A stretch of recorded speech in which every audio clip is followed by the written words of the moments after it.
Welcome back. It is that time again. It is power rankings time. Teams 32 through 1. And how many teams stayed in the same place this week? 1, 2, 3, 4, 5, 6. That's not bad at a 32. So, some movement this week. One thing that's interesting with the NHL right now, we're not seeing any really long winning streaks, really long losing streaks. We're seeing some pretty evenly matched teams, even when it's a lower ranked team against a higher ranked team, and that's that parity thing the NHL likes to talk about. We can also, look at it as kind of mediocrity, but for this board, there's definitely been some movement this week as a result of some surprising results. Number 32 this week, dropping 6 spots from last week. Nashville. It was a rough week for Nashville. They get close. They're not winning. They're not winning games. I don't know where they go to fix this or what is going to fix it. Maybe it doesn't get fixed this season. We're almost to that point where if you're Barry Trotz, you're going to have to seriously consider doing a rebuild, or at the very least a retool. With some of the contracts they have on this team, I think a retool makes more sense than a full-on rebuild. Think like what the Rangers did a half-decade back. That kind of thing. But yeah, Nashville, it's not quite clicking. They're close in some of these games, but they're just not getting the wins. Number 31, same spot as last week, the Montreal Canadiens. The Canadiens were game in that one today against the New York Rangers. Just that there were definitely some issues there, and for the Montreal Canadiens, I mean it is definitely still another year of rebuilding. They only have 8 wins so far this season themselves, so yeah, Montreal stays the same. At one point this week, they had moved up a spot, but by the time we reach Saturday, back down to 31st. Number 30, same spot as last week as well, Chicago. And it's interesting because Chicago did beat Dallas this week. They absolutely did.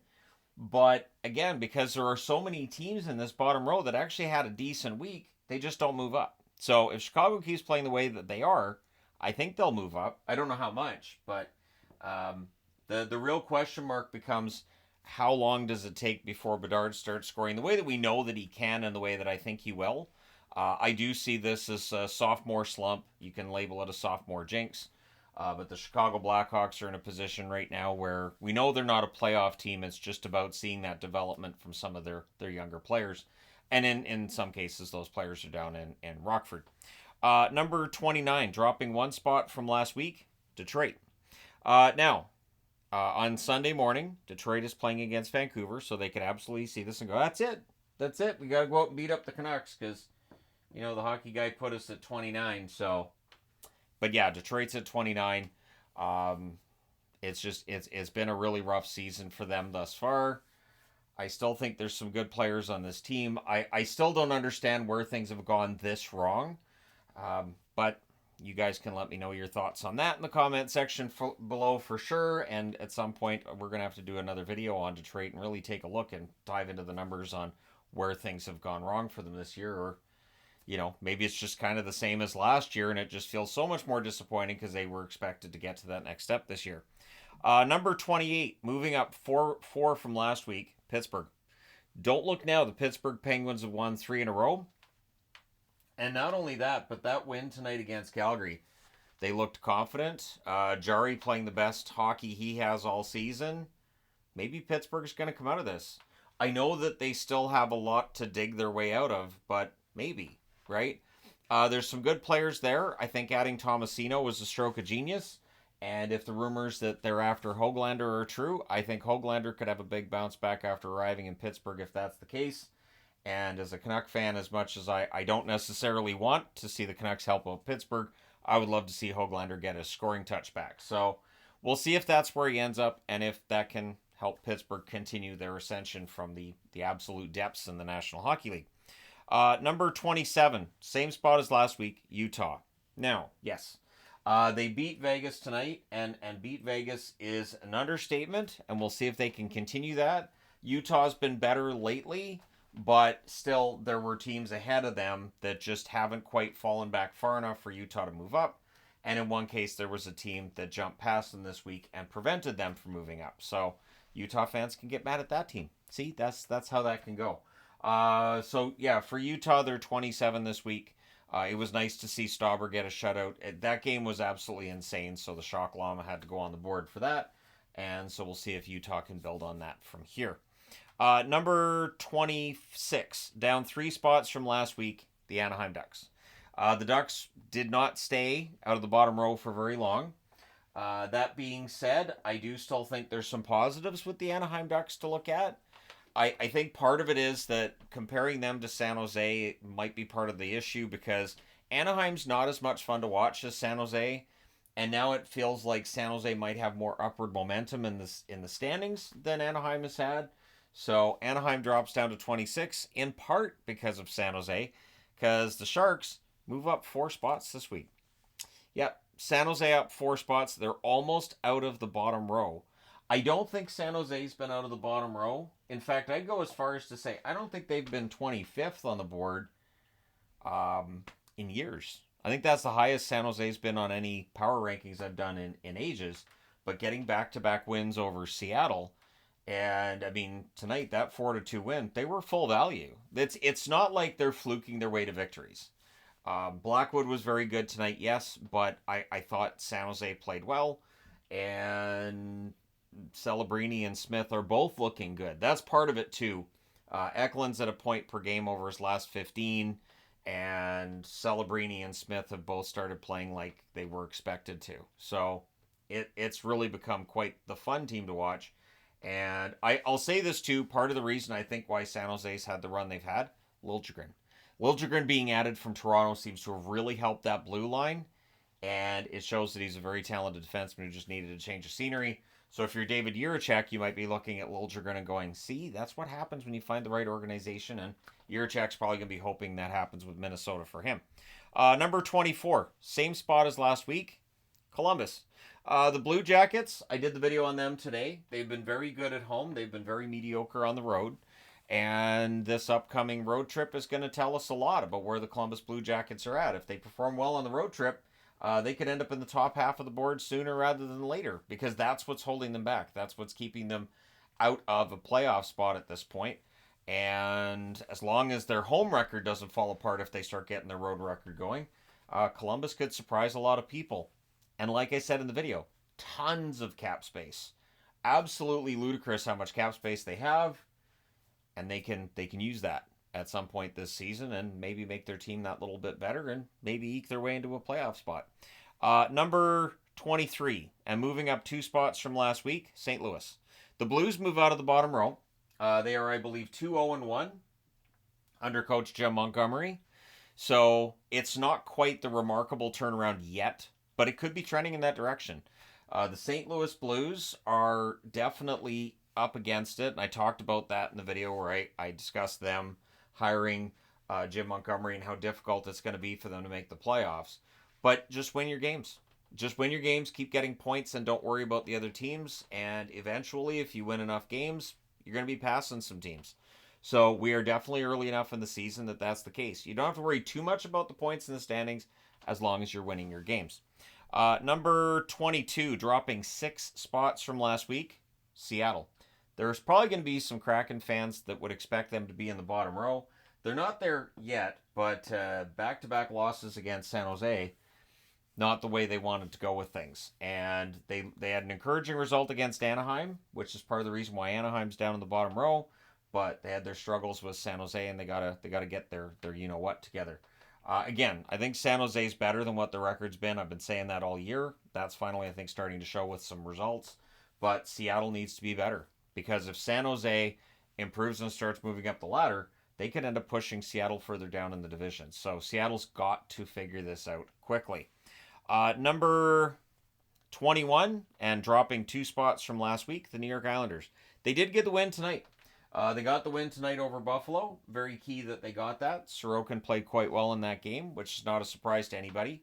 Sorokin's numbers lately have been a little bit off, but the Islanders have been a little bit off, so tonight he gets the shutout. That's going to help his recent numbers a little bit. And the New York Islanders, while I don't think they're a playoff team, they get enough points, and they've still got Sorokin and Varlamov in net. So you never know. It can happen. We've seen it happen with the Islanders before. Maybe it happens again this year. But this week, they are number 21. Number 20, And moving up 2 spots from last week, Boston. The Boston Bruins issue is simple. They don't score enough goals. There was a lot of blame being thrown at Swayman, and I understand that. But in recent games, Swayman's been a lot better. Boston just doesn't score. And they don't have players that I look at and say, well, clearly there's going to be a ton of scoring potential, and so they'll figure it out. They do not have a team that's going to put up 3 to 4 to 5 goals a night.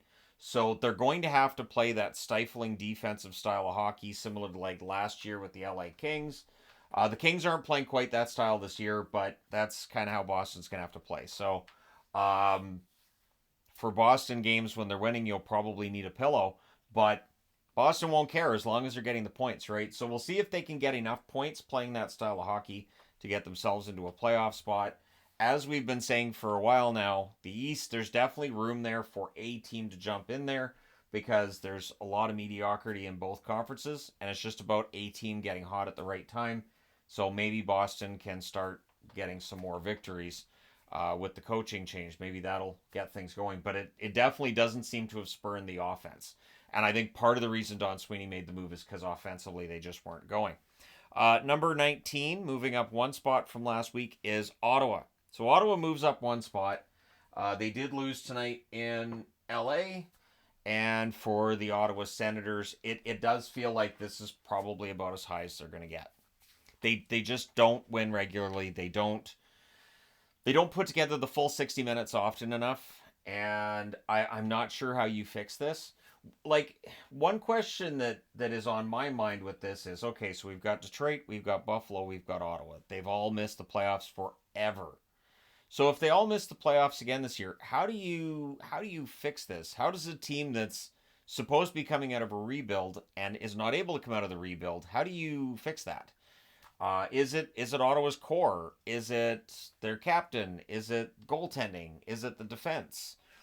Where do you throw that? And sure, you can always fire a coach because that seems to be the way to do things in the NHL. But I'm going to come out and say I don't think Travis Green's the problem in Ottawa. I think there's an issue with the players on the ice.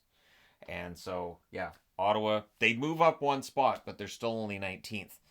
Number 18, moving up 3 spots from last week, Philadelphia Flyers.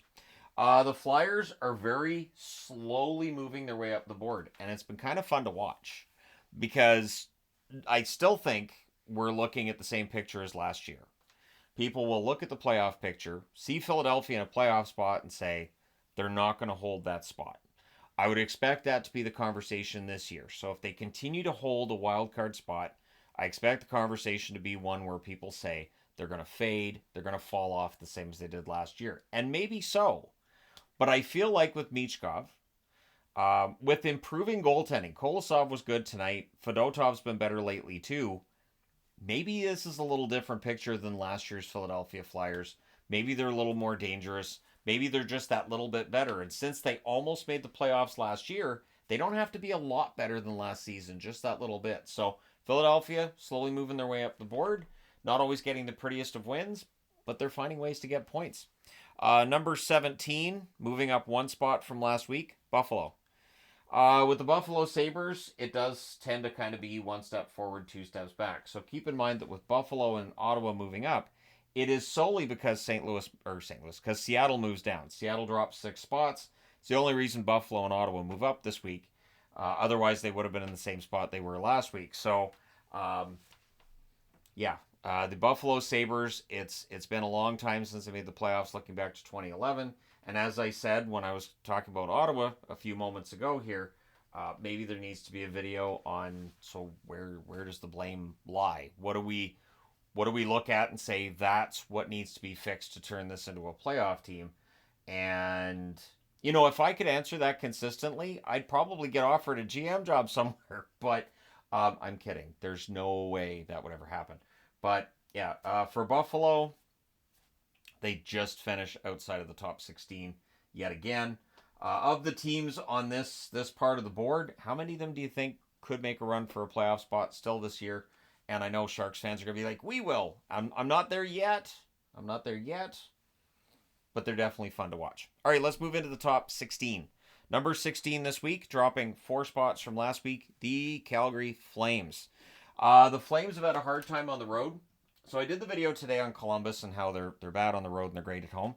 Calgary's starting to become that as well. They swept the homestand and then they go out on the road and the results haven't worked out their way. And you can point to officiating in a couple of instances, and I get that. But still, the Flames are not finding a way to get the results that they need, and this is where we're at. They're now sitting at 16th on the board, and I'm sure that when they go home, they may very well start racking up some wins, but they've got to improve their road record if they want to end up above the playoff line once we get to the end of the season. That being said, Calgary being top 16 this late in the year, I think if I had said that back in September, people would have been, shall we say, skeptical that Calgary would have been top 16 in the NHL at that point. Number 15, LA Kings fans know. They know the deal. They know that they're 15th on the board. It is a consistent number for them. They're 15th. It's the LA Kings, 15th. This is, I believe, 3 weeks in a row that they've been 15th. And I did the power rankings update I did for members and patrons on the channel earlier in the week. And I showed after the 15 game night, basically I did the video where I showed, okay, I'm going to move these teams around. And LA moved back up to 15th. And I said, see that? LA's back in 15th. And LA, here we are, it's Saturday, and they're in 15th. So during the week, they move up, they move down. And if Saturday rolls around, they're 15th on the board. It's weird. I guess that's just their spot. Number 14, Vancouver. So Calgary goes on the road, they fall back. Vancouver goes on the road, they move up. Because for Vancouver, as I said in the video I did on them earlier today, on the road they're fantastic. At home they're mediocre.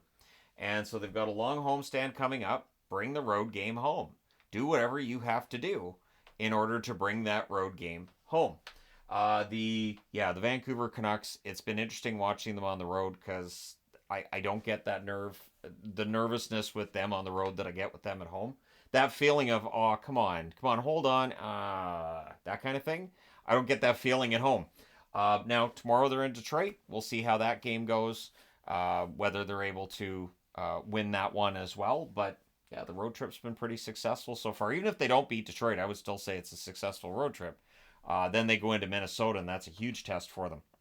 Number 13, dropping 4 spots from last week, the New York Rangers.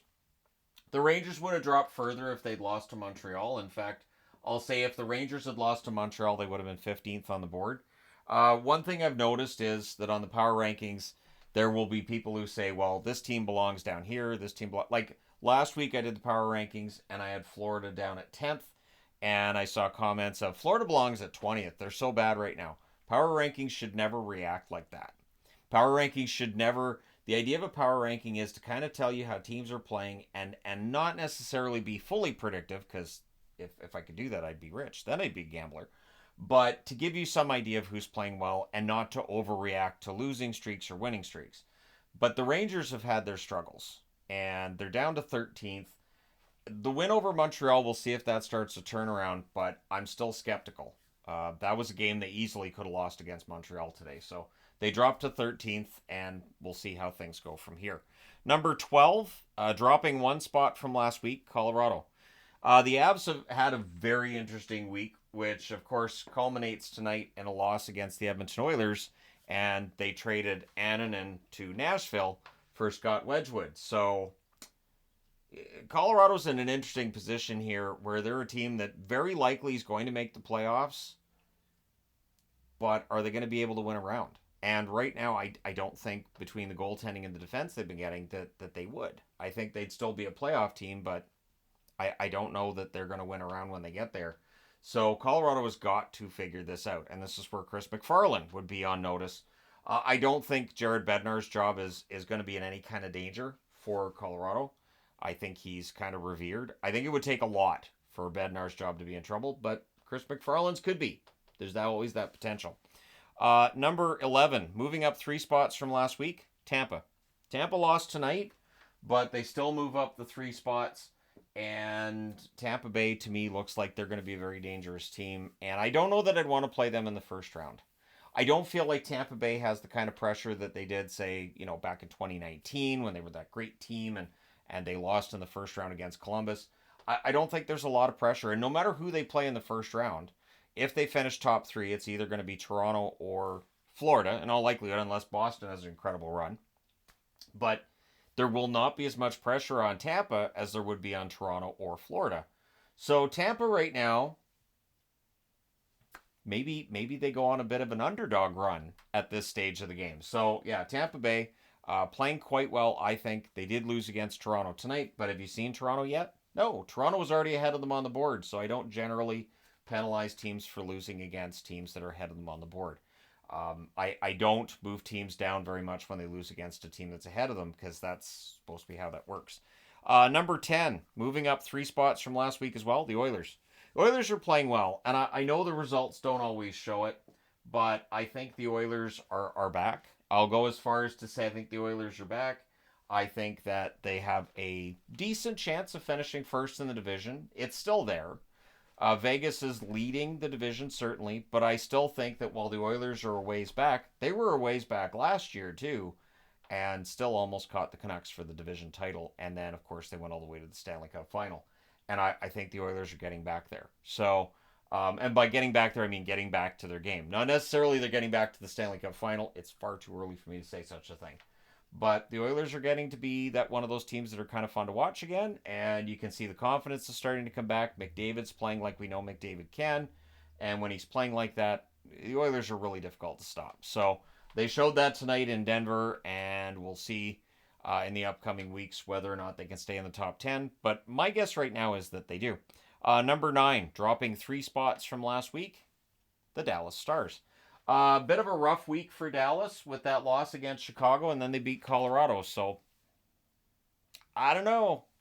I don't know what to expect from Dallas from one night to the next. I don't know if Dallas is truly a contender or not. I think they should be. I think when you look at that lineup, the forwards, the defense, the goaltending, they should be. Are they? No idea. That loss against Chicago was a tough one, but then they beat Colorado. So I was like, okay, well, I'm busting them down to 9, but I can't really bust them down much further than that because they still beat Denver. So there's that. But yeah, so they're number 9 this week. Number 8, same spot as last week, Vegas. Jekyll and Hyde, this team. So they beat Winnipeg. Looked pretty good beating Winnipeg. And then they get annihilated by Utah. So I'm going to leave them in the same spot. That's one of those ones where I'm like, you know what? Maybe Vegas is in the right spot. They definitely had a letdown. Beating Winnipeg clearly was, an emotional win for them, or they overlooked Utah. Something happened tonight, and they just had the I would say the worst game I have seen Vegas have this season. Oh, I also wanted to throw out there too. These pucks here, this set of pucks is a set that I do like using a lot, and I did order a Utah puck in that design. From the eBay seller that I get all my pucks from. And there's another set of pucks he has too, which looks fantastic, but the price is just, it's a bit high. So I don't think I'm getting that set of pucks at this stage. But yeah, Vegas number 8 this week on the Power Rankings. Number 7, dropping 2 spots from last week, Toronto. So Toronto loses against Florida. They beat Tampa Bay. They end up number 7 this week, so Toronto's still in the top row, and it will be fascinating to see if, with Matthews back in the lineup, if he gets back to the goal scoring soon, if that does negatively impact Marner's output, or what happens. So Toronto fans, I think there's good reason to think this could be a really good season, but I've said that before, so there have been years where I'm like, Toronto's got to get out of the first round. Nope. And then they finally get out of the first round. I'm like, hey, maybe this is the year they go on a long run. And nope. And I would love to see it. So hopefully this year we finally see that with Toronto. But there's probably going to be a lot of people saying, that's not going to happen. He's just crazy. Old man's crazy. Number 6, dropping 2 spots from last week as well. The New Jersey Devils. New Jersey, tough one tonight against Washington. And they've had some really good games, but they've also had some really rough ones. And tonight's one of those ones where they really needed to lock it down and get the points. They came back and tied it and then just frittered it away. And so for New Jersey, there's some discipline issues. There's some issues with starting on time as well. But they are still near the top of that division. So I wouldn't declare them out of it at this point. In fact, if New Jersey starts playing the way that I know they can, they should be top 5 on this board going forward. But we'll see if they get back there this coming week. Number 5, dropping 3 spots from last week, Carolina. At one point this week, Carolina was first, and then Florida beat them last night, and then today they really beat them. So Carolina drops this week because that was a tough set of losses for Carolina. I thought it was interesting too because Steve Goldstein, that does the Florida games, right? And he said, Carolina was the hottest team in the NHL just over 24 hours ago, and now they've been beaten twice by Florida and badly. And I don't know that he said badly. I'm adding the badly part. And so that definitely affects them on the power rankings because they just it just I don't know what happened today, but when you lose 6-0 like that, even though it's against a team that's pretty darn good, it is noteworthy. Number 4 this week, moving up 6 spots from last week, Florida. They must have watched my power rankings last week and said, "Are you kidding me?" So they beat Toronto, and then they win back-to-back against Carolina. I cannot, in good conscience, have them anywhere lower than 4th. They played absolutely fantastic hockey over those 3 games, and Florida, to me, looks like they've gotten through that rough patch. The funny thing is, there was a comment on the channel the day that they started to turn around with that win over Toronto that was, "Hey, you need to do a video on the rough patch that the Florida Panthers are going through. They're slumping right now." And I was going to answer it with, "It's Florida. They're not going to last. The slump's not going to last." I didn't, and it hasn't. So yeah, you know that Florida's going to pull their way out of any slump they have this season. They're the defending Stanley Cup champs for a reason. Number 3, dropping 2 spots from last week, the Winnipeg Jets. This road trip for the Jets has been difficult, and I think it's shown that while the Jets have had the best record in the NHL, they're not head and shoulders above everybody else now. Maybe they were at one point this season and everything was clicking, but it's definitely started to kind of go the other way. At the very least, they're no longer way ahead of everybody else, even in their own division. So Winnipeg, it's been a bit of a humbling week. They still have great goaltending, great defense, great forwards, solid depth up and down their lineup. They're just going to have to get through this rough patch. And they're playing a lot of tough opponents. I did the video on Winnipeg before this run, and I said, this is a really tough stretch. It's going to tell us a lot. And I think what it's told us is Winnipeg's a very good team that is not invincible. So that's, I think, what's been taught here. Number 2, moving up 5 spots from last week, Washington.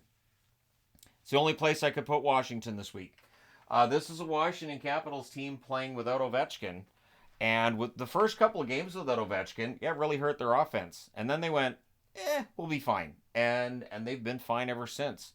This team looks absolutely fantastic out there. I think that the Washington Capitals are playing the best hockey in the East. I was just in case there's an Eastern team with the puck here. It's not. But yeah, they're playing, I think, the best hockey in the East. So they're number 2 this week. And we'll see if Washington or Florida are best in the East when we come back to this in a week's time. There were a ton of games this week, though, so I'm not surprised by as much movement as we saw. A lot of teams played a lot of games this week, so it definitely made things different. And what's different this week is number 1. Moving up 2 spots from last week. Has Minnesota been number 1 on the power rankings before? I think they have. I want to say back in 2018 or 2019, there was a week where Minnesota was number 1. I believe that there was the dueling winning streaks with Columbus and Minnesota all those years back.